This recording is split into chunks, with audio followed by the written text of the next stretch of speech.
It's showtime, baby. Let's go. Woo!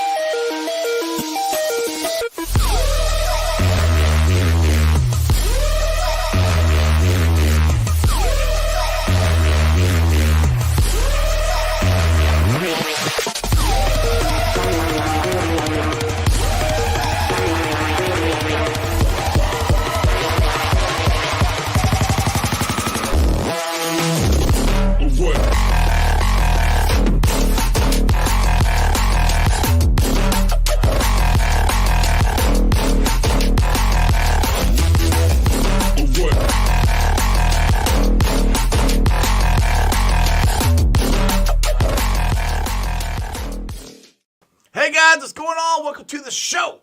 This is Sports with Strawberry Ice. I'm your host, Iceman Jeff Trunapole. And as always, I bring you sports from a West Side point of view right here in the great city of Cincinnati, Ohio, home of the best city in the world that does opening day better than anybody else. What's up, y'all? Welcome to the show. I'm live streaming on this glorious Friday, March 29th, 2024. I'm live streaming on ZTV Online, YouTube, Facebook, X, Rumble, and if you listen to it on podcast, what's up? It's on BeanPod, Apple, iTunes, Spotify, Google, Stitcher Play, pretty much wherever you get your podcast.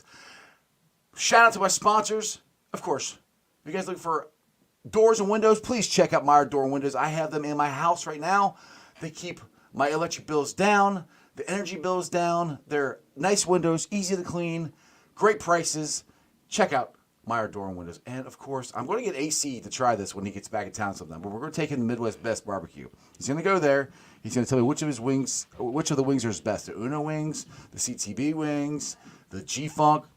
One of them. We'll get him there. And then I might take AC to, the West Side, Might go check out my favorite sports bar, Hail Mary's. Your ticket for the game. Show them that giant TV screen. I hope you guys were out there yesterday watching the Reds on that big TV screen. They had beer specials and drink specials and all that stuff out there. It was an awesome time. And as always, I'm coming to you live from this glorious place down here. It's the Ice Cave. The Ice Cave brought to you by T Properties.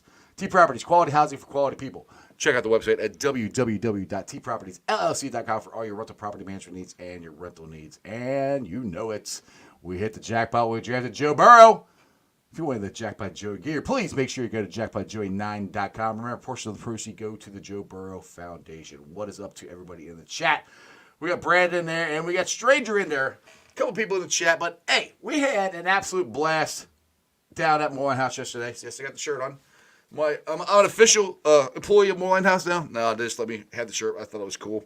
But we had a blast. I hope you guys are able to get down there. I know I got to meet Brad and a couple other people. Rebecca was down there, some of my loyal viewers. It was fun. It was crowded as hell. So if you guys are looking for the show on my channel, unfortunately, we're only able to put like the first 5-10 minutes on the YouTube channel. We're having technical difficulties, so we had to live stream it directly to ZTV. And hopefully there'll be clips on there sometime. Maybe there'll be some clips on my channel we'll be able to see. But either way, I hope you guys are down there live. It was an awesome, awesome time. And, of course, the Reds won. So let's get to some football talk here with the Godfather, my friend, your friend. He is hatless today. He had to go do some professional stuff and look professional. So he has no hat on today. So we're not hat brothers. But he is a very, very handsome looking man. He's the Godfather. He's AC. What's up, Godfather? I'm hatless because I headbanged my hat off on the intro, the show intro. Yeah. It flew off my head. That's what happened. Oh my goodness. What's up, man? What's going on? I'm reading some of the comments here. Paul says, disclaimer, I'm having beer and I'm not responsible for my behavior. All right, this could be interesting. Plural. It looks like plural. Beers. Plural. I think lots of people had beers yesterday down here for Reds opening day. Like, AC, I know you're not a Reds fan, but I mean, dude, if you ever get a chance to come down to Cincinnati for Reds opening day, I highly, highly recommend it. So I've got two things to say about that. Number one, I asked my great co-host John Sheeran of our show I said, hey, do you want to go live, Thursday afternoon, Thursday evening? And he's all, nope. It's like Nope. basically a national holiday here. Yeah. Exactly. And so I was like, okay, wow. And I said, thinking like, well, Easter, all that kind of, no, it's opening day. Opening day. And then, the second thing about that, I will say this, I was not there for opening day, but I was there when I was there last, when we took that picture that you just showed of us. Mm-hmm. I don't know if you remember what was happening that weekend. There was a Reds game. Mm-hmm. I think there was like a Billy Joel concert that was happening there too. Then there was the Bengalls game. Yeah, UC football, which you and I went to that game as well. Mm-hmm. And then there was a Bengalls game all in that same weekend. I remember going in that area that the Banks. What is that? The Banks. Mm-hmm. That area there. When that concert was going on, I think maybe the Reds game had gone. I don't remember exactly the dynamics of it, but I was like, this place is hopping. This place is fun. Dude. So, it's a fun area. All right, think of that, but like 10 times more. I Probably, like, yeah. So yeah. I was talking to, DM back and forth, Reds pitcher Grammy Ashcraft. I was trying to get him to call on the show, but he was kind of busy he was in the Reds parade or whatever.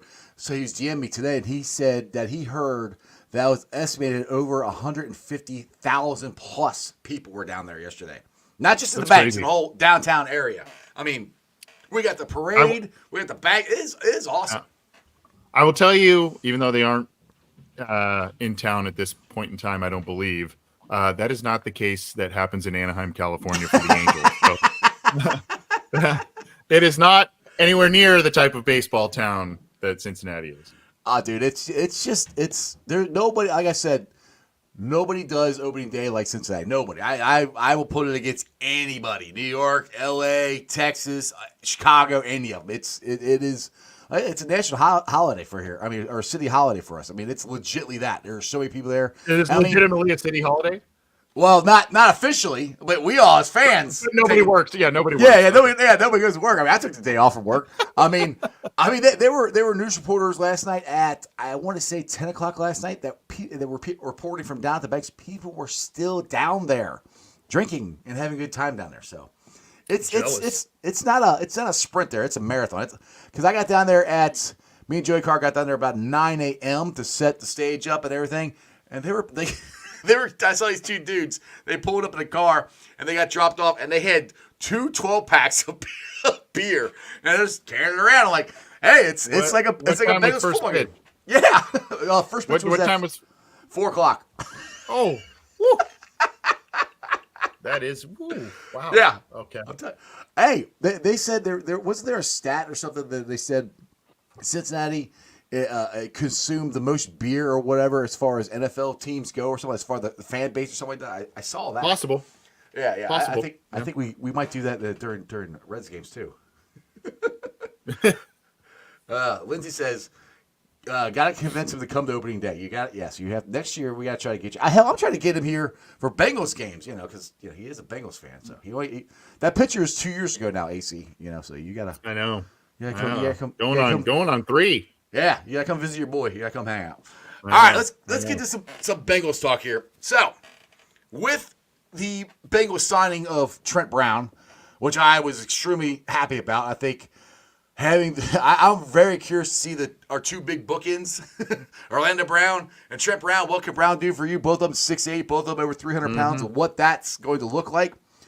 With that being said, I've kind of went back and forth at 18.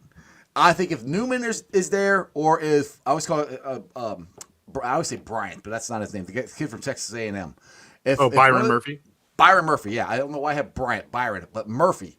If one of those 2 are there, I think they're going to draft one of those 2 if they're there. If they're not, I think it's right tackle, and then you have a chance of, if it's Latham or Mims or somebody like that, maybe they are competing for the job at right tackle, but most likely they might be competing for a right tackle or kick him in the guard and competing at that spot. What's your thoughts as far as, interior defensive line or offensive line at 18 is right now? Yeah, I mean, there's so many facets and avenues you could take with this topic, and hey, we'll probably explore a few of those. So, look, I mean, I think right now, I know the Bengals need a developmental right tackle and or a right tackle of the future for sure. And this is one of the best classes in a long time, just stacked. I mean, really, there could be someone even into the second round that could fall to them where you go, okay, that's still a pretty solid pick. Maybe not the top 5 guys or whatever at the position, but somebody where you can say this could be a solid starter for you for a while. But I still think you have Nick Chubb in this division. You now have Derrick Henry in this division. I mean, you have the Steelers are just they want to pound you. I mean, there was a clip out of Najee Harris who apparently shed some weight and is really getting into good shape, and they've got Jalen Warren who really took it to us a couple of times last year. So to me, when you lose a DJ Reader, I think you need to probably get some beef in the middle of that defense, even though those aren't kind of your truest run stopping big, the 2 names you mentioned, Newton and Murphy, aren't your 2, Reader size 330-pound guys. They're more of the little bit more of the Geno Atkins type mold. To me, I give, and we talked about this on our episode earlier today. I give my nod a little bit more to Murphy, and I'll tell you why. In terms of those 2, I like both of them, but I think Murphy, a little bit bigger program and maybe a little bit more stiffer competition at Texas, and I like that. Showed some things in the in that playoff bracket as well, so I like that. But my guy, for those who follow him, he's a good follow on Twitter, Matt Minnick, the coach, as I call him. He talks a lot of offensive and defensive line stuff. He actually said he felt Murphy, even though in very limited snaps, and I don't want to put words in his mouth, but Murphy was a guy who almost was more effective in his very few snaps at nose over Sweat, who played more and still was very effective there, but also was good at 3 tests. So my point in saying that is I think with Murphy, you have a little bit more flexibility of being able to move him around on the line potentially and get some big plays from him. I still think he's more of a truer 3 tech and a guy that, you want to get kind of after the passer, penetrating and kind of, the point is, as my astute co-host John said, he's more of a multiple gap player. Murphy is, as opposed to kind of a one gap that Newton is, and so that appeals to me. Now, in terms of offensive line, you mentioned a couple of names. Mims, there are a couple of guys you could theoretically kick into to guard if you want. Mims to me is not one of them. He's way too big. His arms are too long. He's just he's one of those unicorn builds. 330, 340, 6'8", muscular, athletic. But the big thing with him, Iceman, as he no snaps, no games barely. I mean, it's the film is just not there. So you got to rely, and this is where this takes us to another argument where you go, okay, there's a complaint about Frank Pollock not developing offensive line talent, right? We haven't seen it here yet. Well, I take that. I say that. I mean, Cordell Volson, say what you want about him, it hasn't been a complete bust. I mean, he did play Division II, and I think he's played pretty good for where he came from. So that's not completely true. He has developed Cordell. Right. Not Jackson Carman. That's a different but you look at that starting offensive line, which I am the most excited about that I have been ever since Joey B's been here.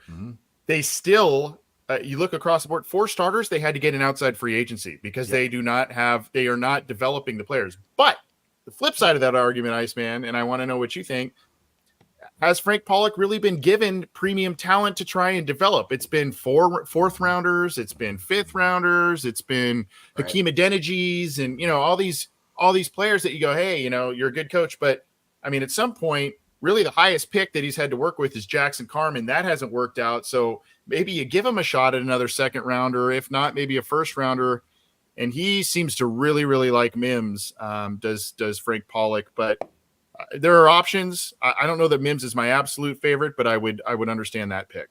Yeah, I couldn't agree with you more. I mean, that has been the thing. The last time the Bengals spent a number 1 pick on a lineman was Jonah Williams, and he just left. So, I mean, and then Billy Price before that, right? Oh, yeah, Billy Price. I forgot about. How can I forget about before Billy that? Price? Before that. Before that. Before, yeah. Yeah. So, I mean, those are the last 2.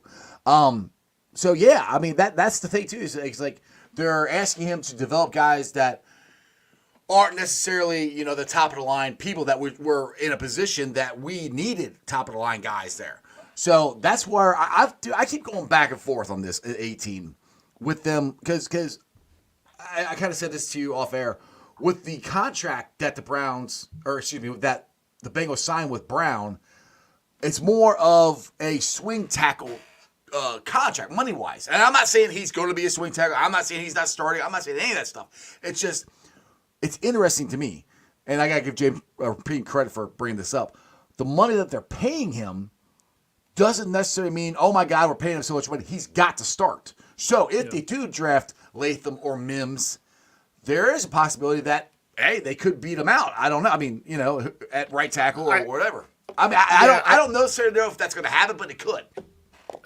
I suppose. I think the cap hit is also quite minimal for a player of Brown's talent too. But I think really the thinking behind it is the Bengals. He's going to be the Bengals starting right tackle, but I think everybody would be very pleasantly surprised if he played every game this year or almost every game this year. I think health has been an issue and all kinds of different things. So I think that is the line of thinking where it's not so much someone's going to necessarily beat him out. You may need to have one of these rookies that you draft come in and play depth. 3 games, 4 games. Yeah. We need depth. I mean, regardless of where we drafted offensive linemen, they're going to draft at least 1, maybe 2, because I think we need depth because, let's be honest, Jax Carman, Deontay Smith, these guys just, Adeniji, I think Adeniji's gone now. These guys have not developed to where it's like, okay, somebody gets hurt, all right, we're good. We'll put this person in there and we're fine.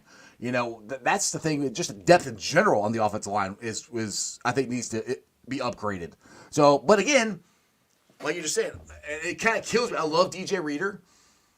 As much money as we're under the cap, I wish they just would have paid DJ and kept him. That would have been nice to have him and Rankins next to each other. But that's where if these guys, one of these 2 guys are at 18, there's no. I mean, Sweat, you could possibly get him in the second round. But these guys are better than Sweat is, as far as right now on paper. Do you pass that up since this is the AFC North? They do run the ball, and we had a hard time stopping the run last year. So does that take precedence over fixing that potential hole over the offensive line? Which you could get an offensive lineman that you could develop again in the second round. That's where I don't know. I go back and forth on this, AC. Like one day I'm like, yeah.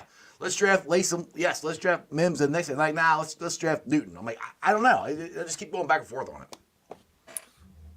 We talked about this on our episode earlier today too. What's funny is, we talk about, Billy Price was a Frank Pollock. He was here on his first stint. He was here when Billy Price was picked in the first round, right?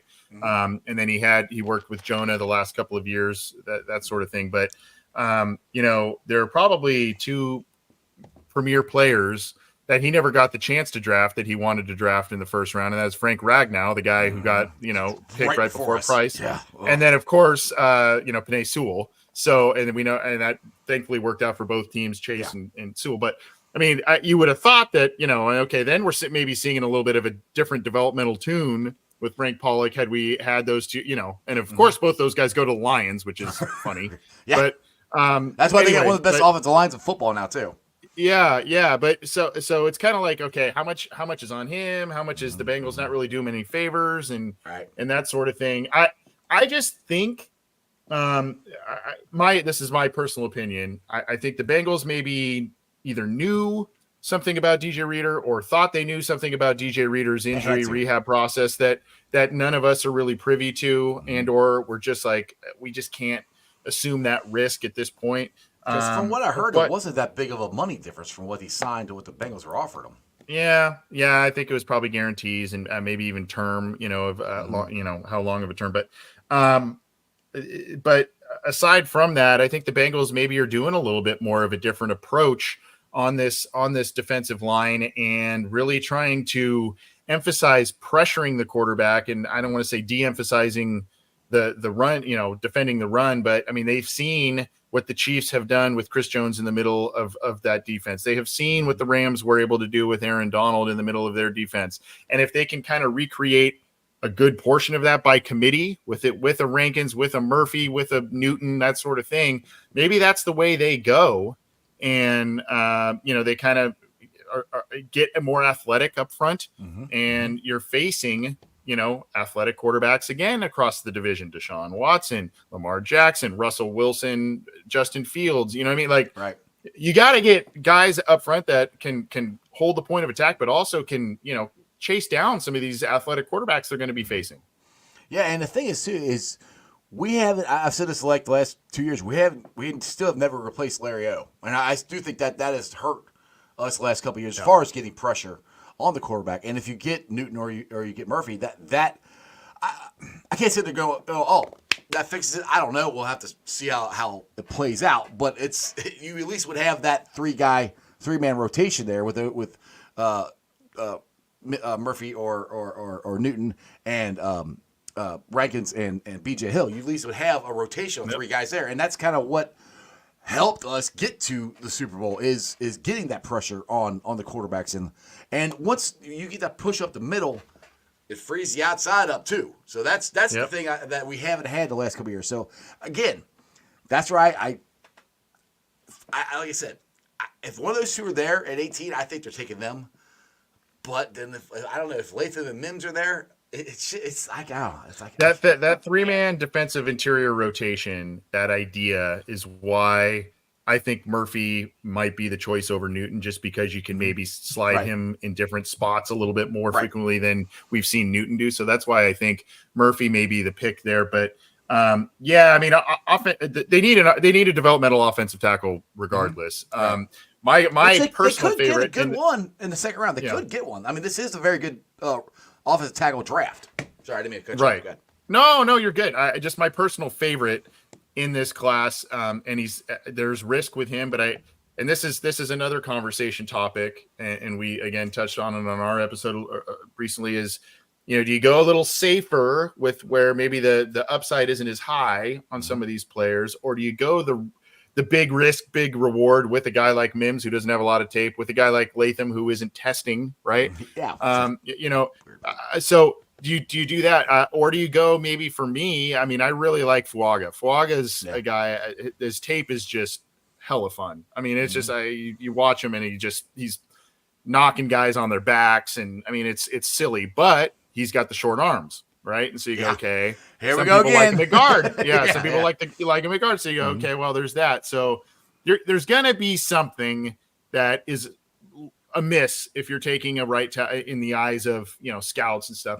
There's going to be something that isn't perfect at an offensive tackle if you take him at 18, and definitely not in the second round, because there's reasons guys get there. But, I mean, you're going to have to work around whether it's a potentially steeper learning curve for a guy like Mims that doesn't have the starts, the short arms of Fuaga, Latham. I mean, what kind of true athleticism are you working with here if we don't have a gauge without you testing? There's going to be something there that you're going to have to be like, well, we're going to have to work around this. So speaking of Latham not testing, does that scare you? Because some people are like, all right, I see people on Twitter like, I'm out. He's not going to test. I'm out. And I'm no draft expert. I mean, Dale's the draft expert, not me. So I mean, he said it doesn't scare him. I don't know, where are you at on it? So there's two lines of thinking, right? There's he's not testing because he's not going to test well, and he doesn't want to hurt his draft stock. That's what I guess if you want to call it the cynical or pessimistic or whatever you want to call it, that line of thinking is. And then of course there is a line of thinking saying he's not testing because he and his agent are being assured that he's going in the top half of the first round. It's not going to matter anyway. Right. So I don't know, if I'm a scout and if I'm the Bengalls, I still, especially with the low overall athletic profile that you have across your offensive line currently, I would like to see the testing scores on somebody that I'm trying to develop, because I think it needs an influx of athleticism up front. I think there's still a lot of talent up front, but I don't say it like scares me, but it gives me a little bit of pause. Yeah, that's kind of where I'm at. I'm like, it doesn't scare me, but it's kind of like, why didn't you do it? I mean, Kane here says he was O-lineman, not worried about the underwear Olympics, which, I mean, that's what it is. I mean, that I always call it that. So, I mean, like I said, I'm not really that worried about it. But the thing is, so I have a question for you. If they draft one of the three offensive linemen we were just talking about, and Newton and Murphy are gone, are you taking Sweat in the second round if he's there? Because that would be the next guy in line for me to take, and he's the closest physical wise that we had to DJ Reader. Now, will he stand up? I'm very impressed with what I saw from him, but he is over 300 pounds, and the motor and all that stuff that the knocks are on him. What's your thoughts on that? He would be on a short list. Yeah. Mm-hmm. I mean, I'd probably need to see who else is there. I need to see probably what happens in the next month with T. Higgins and Tyler Boyd in the wide receiver position. I think, there are a couple of really intriguing options that you could get in either the second round or the third round at wide receiver. So, I think he would be on a short list for me for sure if they forego interior defensive line in the first round and go maybe offensive line, and then you look there for. But again, that gives you a different approach or a different set of schematic line of thinking when you have that true nose, when in fact maybe what you and I were talking about with if they go with Murphy, right. It's more of a kind of a little rotation with those three guys and working those in, so it's a little bit of a different approach, which I would be fine with too, though. I mean, I think that's a guy again that screams AFC North to me. I mean, that's just, you need that big body and a guy that's physical. So he ran a 5.2 at over 300 pounds. He was 5.2. That's what I'm pretty sure that's what he ran. It's 5 something in the combine, which I'm like, holy crap. I'm pretty sure it's a 5.2, but I mean, I'm doing it from memory. But I mean, that dude was moving for over 300 pounds. I'm like, that was pretty good. That was pretty impressive for me, I thought. Yeah, I mean, they're saying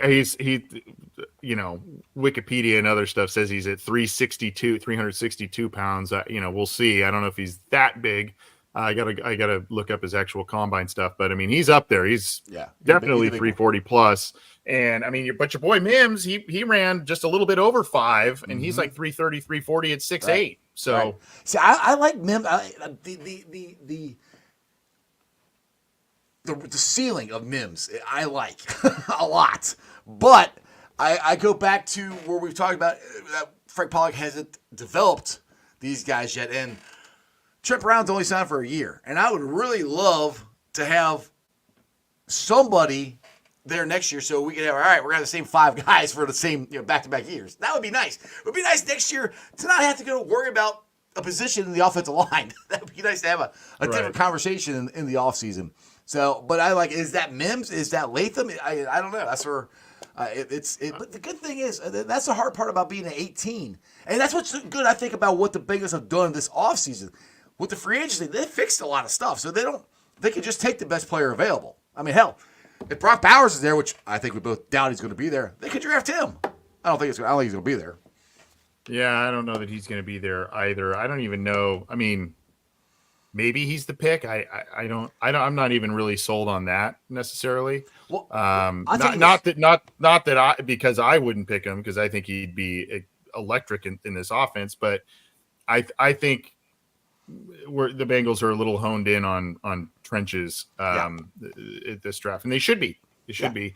The thing about Mims with what you're talking about with Brown on a 1-year deal, et cetera. The one thing that I think plays into the Bengals' hands with a guy like that, and even developing him for a year, what plays into their hands is his size and profile pretty much matches. Now, he's more athletic than the 2 tackles that the Bengals have at this point in time, but he's that uber tall, big guy, and he would learn behind 2 guys who have had a lot of success in the league and success in the league playing at that size. So that's kind of where I'm like, okay, not only is it Frank Pollock, it's the guys on the line who can help bring him along. Right. And and like I said, him coming in and sitting for a year, not a bad thing. I mean, like I said, just to learn from Brown and Brown. But let's get to the tight end room here.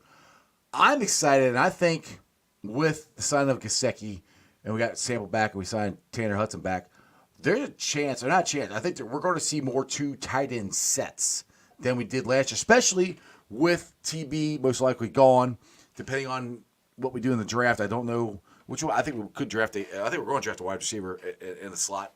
But I don't think there's going to be one set guy in the slot. That opens it up, I think, for more creativity, I think, for the offense, over the middle with our running backs, with our tight ends, stuff like that. I mean, do you see, and we do have a passing game coordinator. We have different voices in the room. Do you see the offense looking a little different with the targets that Joe Burrow could have, because I think he's got more targets than he had last year with the 3 tight ends we got, and Zach Moss coming out of the backfield and Chase Brown. These are all guys that Chase Brown was there for a little bit, but the rest of these guys kind of in and out of the lineup. I think it opens it up a lot more for more creativity. Yeah, I think it just makes you less predictable on offense. Yeah. I think when the Bengals brought out a tight end on offense this last year, whether it was with Joe Burrow, things started to open up. If you notice, when Hudson kind of hit his stride more midseason, and with Jake Browning, you started to see things open up a bit more, and so it wasn't so let's key on, especially when T wasn't in the lineup and all that kind of stuff, and then you're trotting out tight ends that haven't been proven threats in the NFL. I mean, it just kind of made the team a little bit one-dimensional in a way. So I think a guy like got two of them that can catch the ball, for sure. Yeah, I mean, you got Gesicki now, who, I mean, you almost play him as a slot guy in a way. So I think that just keeps defenses a little bit more honest. He's also a great tight window catcher. His percentages in tight windows, Gesicki is really, and we know Burrow likes those tight window throws. So yes. I think that's going to be a really, really solid match there. And I think it could be a solid match too, even if you bring out Gesicki as a kind of a slot guy, and you have Sample back there as an H-back type of thing that he was doing a little bit last year, and you can kind of mix and match and just, again, keep defenses a little bit more honest. I think that's the name of the game. I do think they probably need a little bit more depth in that position, but I think Hudson being back, he proved that he's a nice TE2, TE3 on a roster. Gesicki's kind of that top guy, but he's he's like a hybrid player at this point. The thing that's a bummer is, we're talking Trent Brown and Mike Gesicki, and I'm going, man, if only the Bengals grabbed these guys like 2 years ago in free agency. It's I know, man, we wanted to. I wanted Gesicki last year. I'm like, oh my goodness, that would have been nice. Yeah. Shoulda, coulda, woulda. Who knows? Yeah. But how are you feeling about the running back room? I keep asking different people their opinions about this. I think what you just said, putting Drew Sample back to an H-back, I still think they might draft a big back in 3rd, 4th, 5th round. Maybe day 3, day 2, day 3, somewhere around there. What do you think? I waver. I go, are they going to do their trademark draft our back of the future in round 2? Bernard and Dillon and Mixon and all their best backs that they have drafted have largely come in the 2nd round there. So, is that what they do? Do they just follow that blueprint? This year, I don't know. If I remember correctly, it was around that time that the Bengals they brought in the law firm, Ben Jarvis, Green Ellis, and then they drafted Bernard. I think it was the same offseason, if memory serves. Pretty sure you're right, yeah. It was around the same time at least. Mm-hmm. And so, you look back at that and you go, well, is Moss kind of your law firm guy this year? And instead of getting another bigger, all around, this is our back of the future guy, do you go get one of a Marshawn Lloyd out of USC? Do you get a guy like Jalen Wright out of Tennessee, guys that have good speed, electricity? They maybe will never be 3-down backs in the NFL, but they'll be hyper effective on 3rd down. They can get your screen game going, and they give you some juice on the offense. That's kind of where I'm leaning towards. But we've seen this team, also just use their 2nd round pick and be like, we need, they've transitioned out of one running back mainstay, and it's time, they use that 2nd round pick on a guy that they feel can be their every down back. So it's going to be interesting to see what they do. I see the rationale in both. I'm leaning towards, kind of the more electric, because I look at what the Lions did last year too. Right.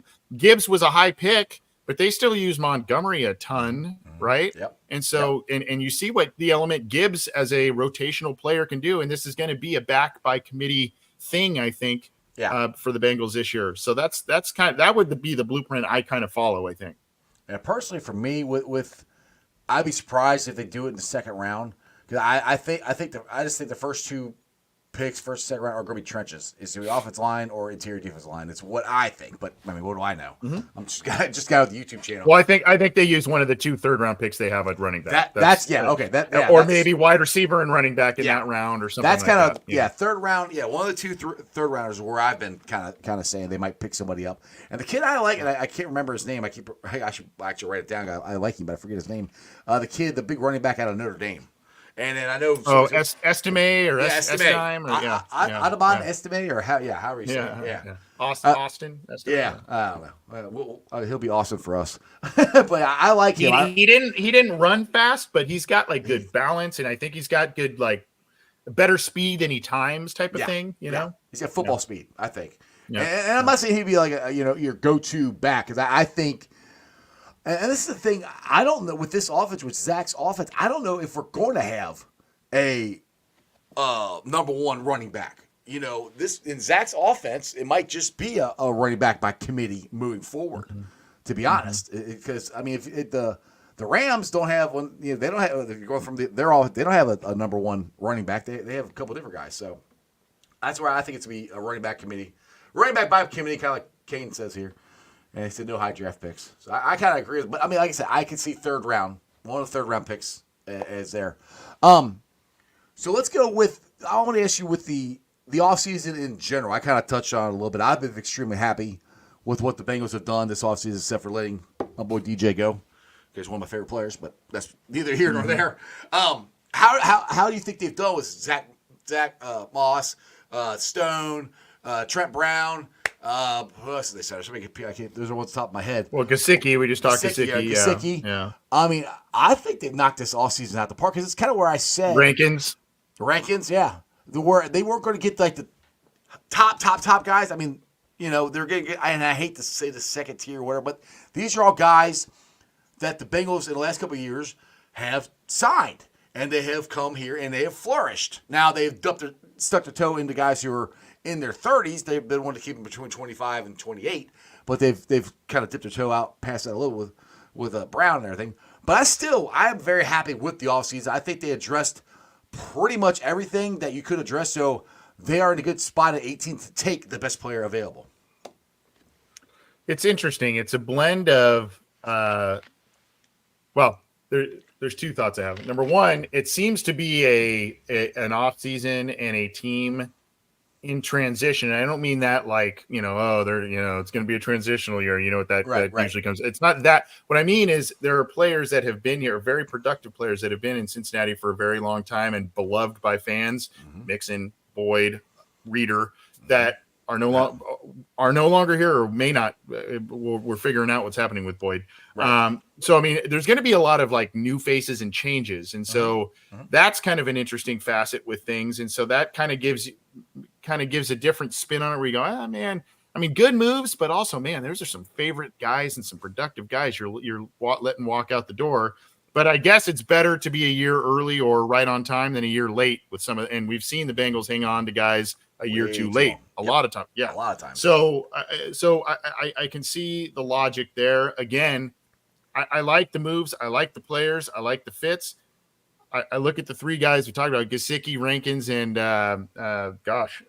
Brown. Brown, yeah. And I'm like, man, could we have done that in 21? Could that have been our 21 offseason? Right. And by the way, Woozie, another guy left who's been around for a while. So a lot of transition of veteran mainstay guys and productive players, an influx of guys that I think make a ton of sense and help you right away.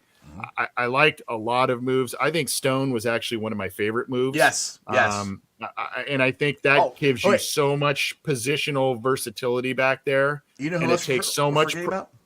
Forgetting about Bell. They brought Von Bell back. Yeah.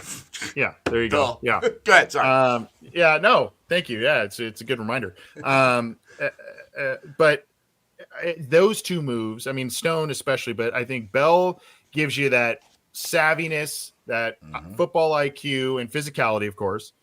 Stone gives you that kind of that center fielder guy that they kind of lacked last year. And then it takes pressure. It takes pressure off of Dax Hill and maybe lets him do a role that fits him best as he's still very young in his career. And I've said this before. I think, and some people may view what may or may not happen to Dax moving more into slot play as maybe a demotion, so to speak. But I see it as a hyped up Trey Flowers role. Yeah. And I think that is a hyper valuable role on this team, even if it's not an every down defensive player.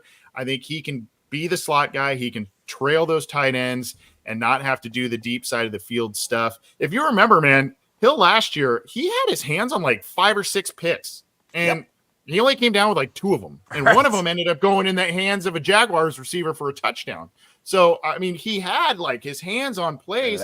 It just didn't happen for him. So I think maybe you lessen the pressure and lessen the responsibilities potentially on him, let him play a little bit more to his strengths, and then hopefully battle, right? So keeps ascending. And so now you've got this nice rotation of guys back there. Now, one thing I like we brought up is Flower, him being the new version of Flowers. How many times did the tight ends last year kill us? How many games do we see tight ends run wide open? So I am perfectly fine with Dax doing this. I mean, I think, and like I said, sometimes taking guys, if you could take it, so he doesn't have to think. And that's what it seemed like to me. He was thinking too much out there. When he could just read and react, and maybe he does it better as a slot, maybe sometimes as a safety, and they can be that Ginsu knife guy and cover tight ends, which is what I really want him to do. That I think it could be better for him because he's still athletic as hell. He's good, and like I said, he was there to make plays. It just didn't happen. Like sometimes your brain gets in the way. You're thinking too much to actually accomplish what you're trying to do, and sometimes you just need to go out there and play football. And that's kind of where I think Dax is now. Were you surprised that they brought Bell back? Because I'll give Joe Farsi, my buddy from the Riverfront. He called this about a month ago. He said his hot take was the Carolina Panthers were going to cut Bell and he's going to come back. I'm like, really? I did not think that was going to happen, especially after they signed Stone. I'm happy they signed because of the way Battle played. Battle played pretty well last year. Is it the fact that Lou just loves Bell so much that they brought him back and Lou was just like, I'm done with these rookie second-year players at safety. I want some veteran guys there. I mean, were you surprised that Bell came back? I'll put it that way. That's kind of I was after we signed Stone. I was surprised that Carolina let him go, but when he was out there, I'm like, okay, he's probably coming back to Cincinnati. That was just my. So it was like, I was surprised. Yeah. I felt like that was going to be a thing, and here's why. The Bengals lost, and this is what scares me about the T trade talk, right? Yeah. When you lose 2 hyper-productive players and 2 leaders on one side of the ball that you rely upon in a big way in the same offseason, it hurts. Yep. And so that's why I'm like, you know what? The Bengals aren't the Bengals aren't cap strapped. So at this point, so I don't think we need to talk about trading T right now, especially if Boyd goes. And then all of a sudden you're talking about maybe a veteran, a Brandon LaFell-ish type receiver out there, and then a rookie, and you're going to hope that replicate. It's a big ask, and it was a big ask of 2 young players, one young player, one veteran, and then another young player to try and even come close to replicate what Bell and Bates gave you back there.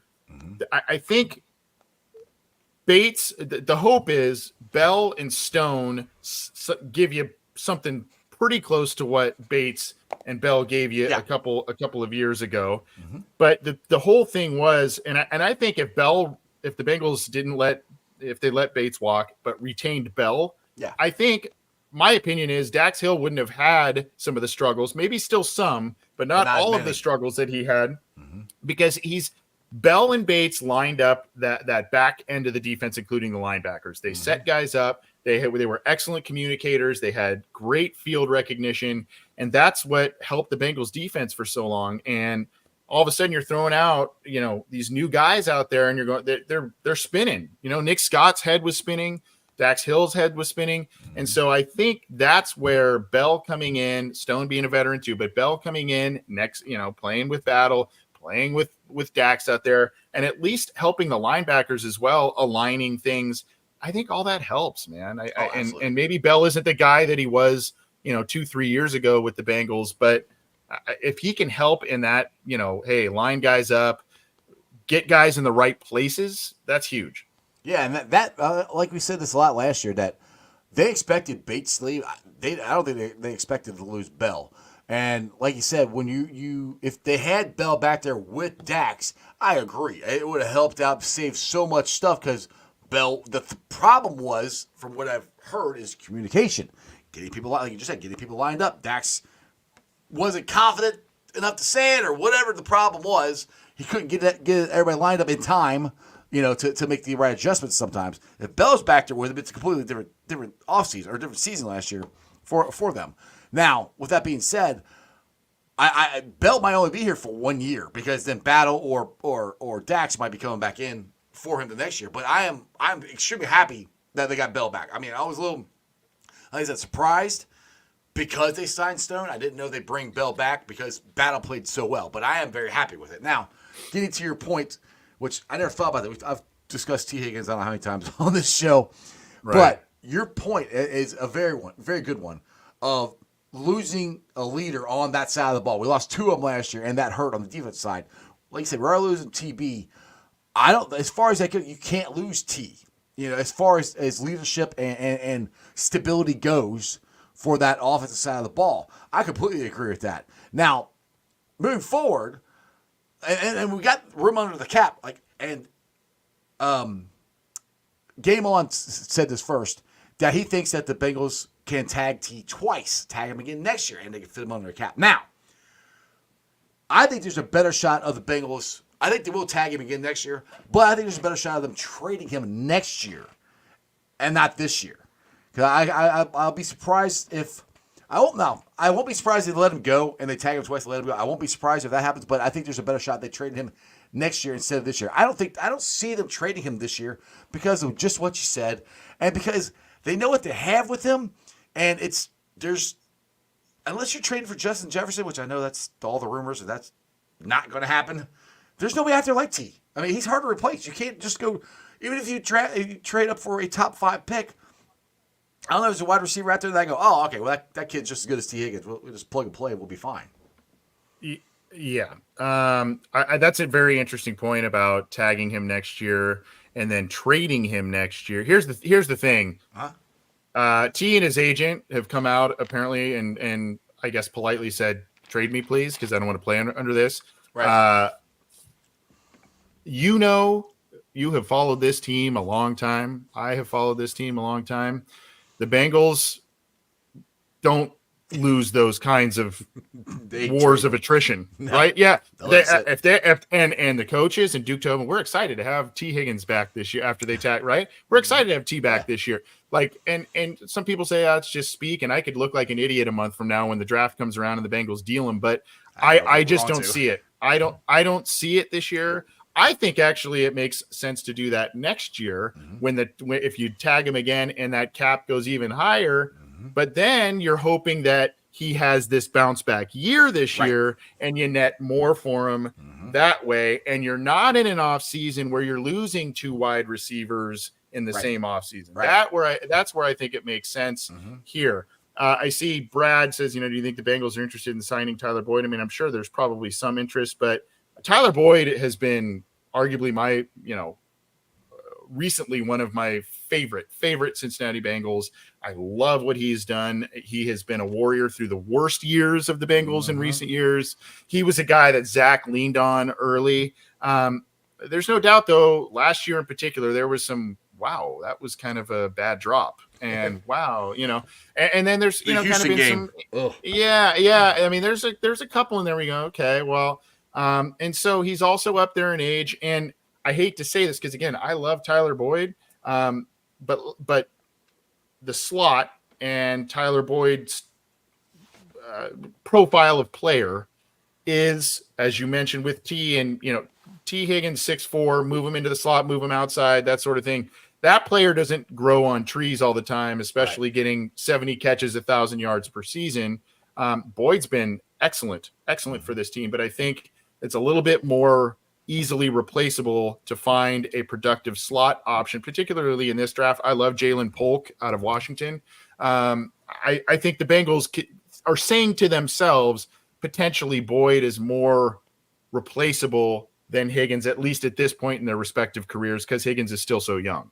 Yeah, I mean, I hate to say it, but I agree with you. I mean, I know my buddy Bengalss captain keeps saying that he thinks that the Bengals are going to re-sign him, Tyler Boyd. I hope so. I'd be highly surprised because of two things. One, they drafted Yoshi Ross last year, and not that he's a slot, but I guess could. More, they drafted Charlie Jones, and this is a pretty good wide receiver draft class. You could probably get somebody third, fourth round, somewhere around there. And Gesicki playing slot. And Gesicki, so, I mean, there's stuff that goes options into that, but they didn't have those options last year. They have them this year, so that's where I just don't want him going to Pittsburgh. That's God, that would suck. Which he's probably going to. Oh my God. Yeah, I mean that's just where I don't want him going. No, I'm gonna hate that. I will loathe that seeing 83 and freaking Squealers. That would just anyway.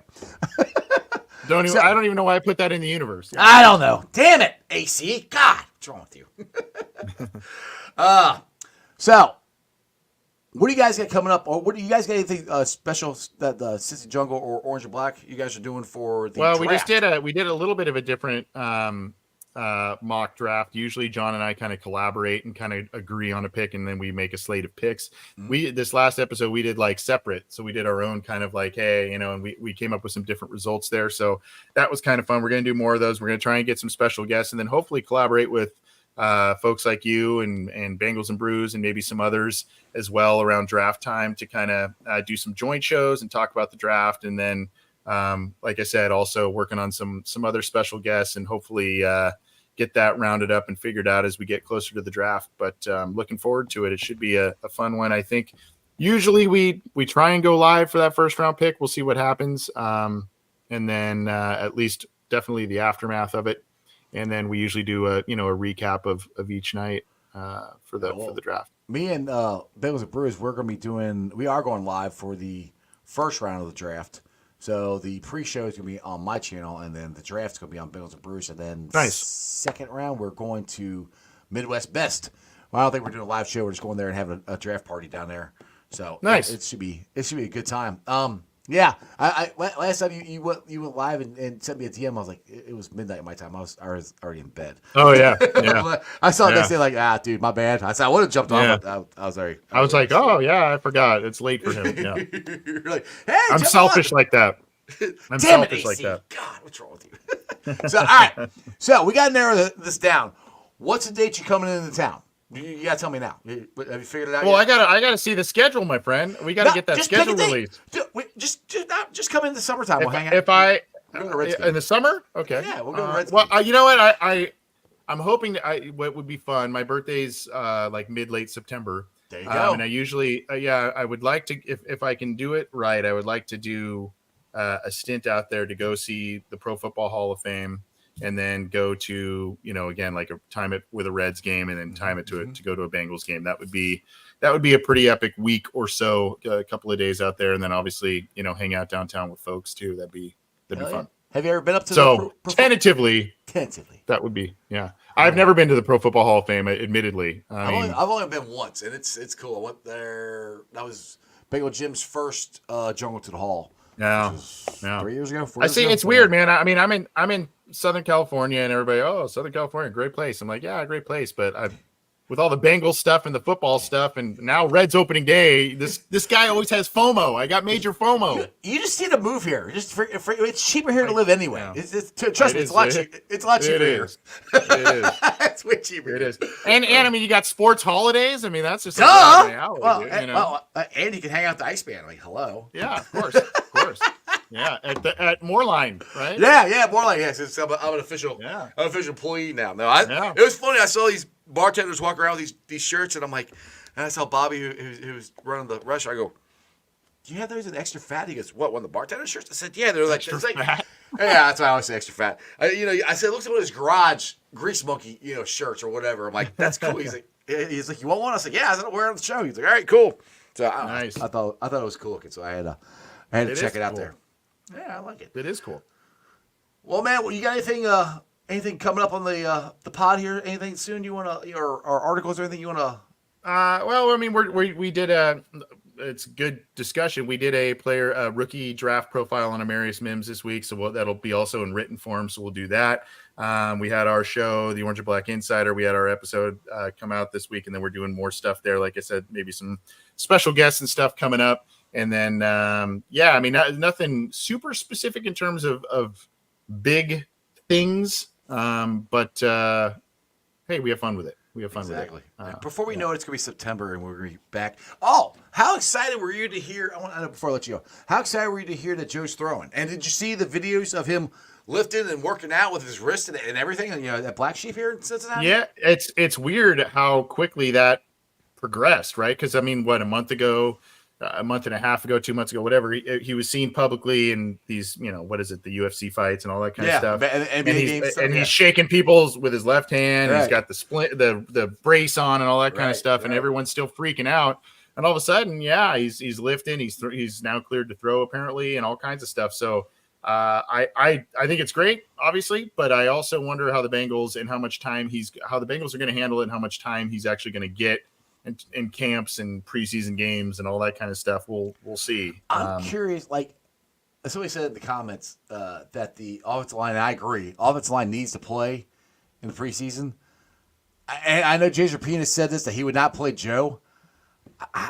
Dude, I'd at least play him. The offensive line and Joe, I'd at least play him at least one quarter or something, because AC, we have got to get off to better starts. We have got to. I mean, and to me, we've done this the last couple of years, and it seems like the reason we're not getting off to good starts is because we don't play anybody. So that's where I'm kind of leaning more toward you got to get out there at least a little bit. Yeah, I mean, I would really limit it, but I mean, I mean, you got to have some semblance of a normal off season, and a normal training camp and a normal preseason with some reps. In those games. I mean, I still think it would be minimal, but you just, the Bengals can't afford to start seasons like they've been starting the last. They just can't. And I mean, even if they started slightly better this year with 1-1, start 1-1 at least. And things play out the same way. They're in the playoffs, right? Yeah, exactly. Exactly. I mean, we don't have to go on a 4 or 5 game winning streak to get back into the race, because we start behind the 8 ball. Anyway, AC, as always, I appreciate you, man. I can't wait to see you. Hopefully you'll come here sometime this year. We'll hang out again, have a couple beers, and have a good time. But make sure you guys go follow AC, the Godfather, and the Brain. Yeah, Godfather. It sounds like it's the old cartoon Pinky and the Brain, right? Yeah. Godfather and the Brain. Godfather and the Brain. All right, AC, man. Appreciate you, brother. All right. Take care, man. Thank you. Hey, happy Easter, brother. Back at you. See ya. All right, guys. Hope you guys enjoyed that as much as I did. AC is awesome. Go check him and John, the Brain, Sheeran out on Orange and Black Insider Podcast. John's on A to Z NFL. And then you can read Anthony's stuff on Cincy Jungle. Well, I did want to say happy Good Friday to everybody, and happy Easter, because I hope you guys go enjoy your Easter weekend. The Reds are not playing tonight, which I always think is – I would love to know why they do that. They always play opening day, even when it was on Mondays. They'd always play opening day. They take the next day off, and then it's Kids Day. I'd like to know why they always take a day off. I don't know. So anyway, but I'll be watching some college basketball tonight. I got UConn to win in this whole thing. They're still in it. As a Bearcat fan, I can't stand Danny Hurley. But as a Bengals fan, I kind of like him because he does like the Bengals. But either way, that's my pick for the NCAA tournament. I know I'm going on a big limb there, but we'll see what happens. Got that going on this weekend. UFL starts this weekend. Baseball's going on. Lots of sports going on here. Anyway, thanks for watching, guys. I've been live streaming on ZTV, YouTube, Facebook, X, Rumble. And if you're wanting to listen to it on the podcast form, check it out. It's on BeanPod, Apple iTunes, Spotify, Google, Stitcher Play, pretty much wherever you get your podcasts. Please make sure you rate, like, and review. Shout out to my sponsors, my great sponsors of the show. We got Meyer Door and Window for all your door and window needs. I got them in my house. They've got my energy bills down very, very low. They're easy to clean and great looking windows. Check out Meyer Door and Windows. Midwest Best Barbecue, the best barbecue joint in the city of Cincinnati. Get there when they had their chili. Get there when they had their ribs. Just go there every day. Get some Uno wings, some CTB wings, some pulled pork. It's awesome. West Side Peeps. It's Friday night, baby. It's Friday night. It's Saturday, Sunday. What? Hey, go to Hail Mary's in Cheviot, Ohio. Your ticket to the game. It is an awesome little sports bar there. Please go check it out. If you're out and about in Cheviot, they got giant TV screens. They got beer specials. They got great bartenders. It's a great location right there in the middle of Cheviot. And I appreciate every single one of you guys. We'll be back better than ever on Monday with our usual Monday crew. We got the greatest running back in Bengalls history, Corey Mother Bleepin' Dillon. My boy, Bengalls captain. Who knows? Maybe BSG will show up. I don't know. Maybe he won't. He's kind of like, let's take a break from summertime, and he's doing stuff with Bengalls and Brews. So maybe BSG will show up, but I know Cap and Corey will be here on Monday. Got an interesting thing I'm doing Thursday. I am a wrestling fan. WrestleMania is next weekend. Not this weekend, next weekend. So Thursday, I think I'm going to do a WrestleMania show. So me and Tim Daniels are going to be working on that. Anyway, thanks to everybody. Like I said, thanks to everybody who showed up yesterday at the Moline House. I really do appreciate it. It was nice meeting some of the viewers. That you guys are loyal listeners. It was awesome. You guys have a wonderful weekend. Happy Easter. And that's just sports, baby. See ya!